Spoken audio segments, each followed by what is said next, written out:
দেশের সংবিধান ধর্ম নিরপেক্ষতা রক্ষা সংগ্রামকে জোরদার করতে জাতীয় কংগ্রেস সমর্থিত বামফ্রন্ট মনোনীত বর্ধমান দুর্গাপুর লোকসভা কেন্দ্রের সিপিআইএম প্রার্থী অধ্যাপক সুকৃতি ঘোষালের সমর্থনে নির্বাচনী সভা।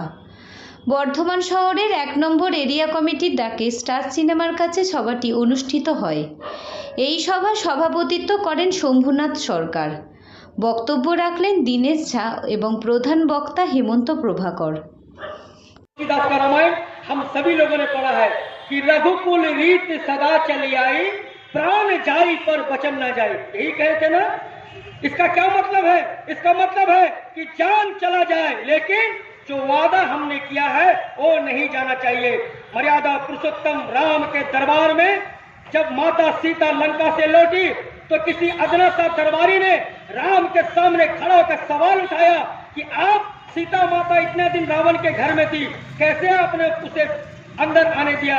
वही मर्यादा पुरुषोत्तम राम एक अदना सा दरबारी का नाम सुन के बात सुन के सीता माता को अग्नि परीक्षा के लिए बाध्य करते हैं।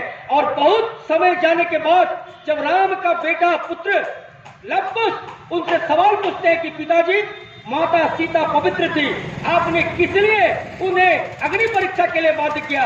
तो मर्यादा पुरुषोत्तम रामायण महाकाव्य के नायक वो मुस्कुराते हुए उत्तर देते हैं, नभी तू मरणागतम केवलम भूषित यश। इसका मतलब होता है कि मैं मृत्यु से नहीं डरता पर बदनामी से डरता हूँ। राम नाम के नाम पे राजनीति करने वालों, आरएसएस और ब्रिटिश से पूछो जो नाथूराम गोडसे को भगवान मानते हैं, कौन नाथूराम गोडसे? अगर नाथूराम गोडसे वीर है, नाथूराम गोडसे अगर मर्द का बच्चा होता तो गांधी के गोली में छाती में गोली ना मार के किसी अंग्रेज अफसर के छाती में गोली मारकर शहीद हो जाता तो हम भी नाथूराम गोडसे की पूजा करते। अगर वीर सावरकर वीर होता तो अंग्रेजों के सामने माथा घुटने नहीं टेकता, छाती ऊंचा करके अंग्रेज के खिलाफ लड़ता हुआ अशफाक उल्लाह और भगत सिंह की तरह शहीद हो जाता। नहीं हुआ। ये तलवे चाटने वाले लोग हैं। आजादी के आंदोलन में जिन वीर सावरकर, जिन नाथूराम गोडसे, जिस आरएसएस ने हिटलर के समान हमारे आजादी के आंदोलन को कमजोर किया, वो हमें राष्ट्रभक्ति का पाठ पढ़ाते हैं। वो हमें राम रथ में चढ़ के क्या सपना दिखाते हैं? क्यों गई थी और क्यों निकली?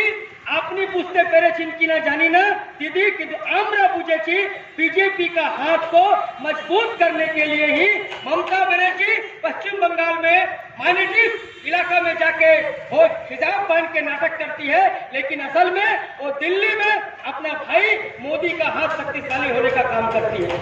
Bengal Fifth Hospital, the first fully NABH accredited multi-speciality corporate hospital with affordable and quality healthcare services. Have faith, Bengal Faith.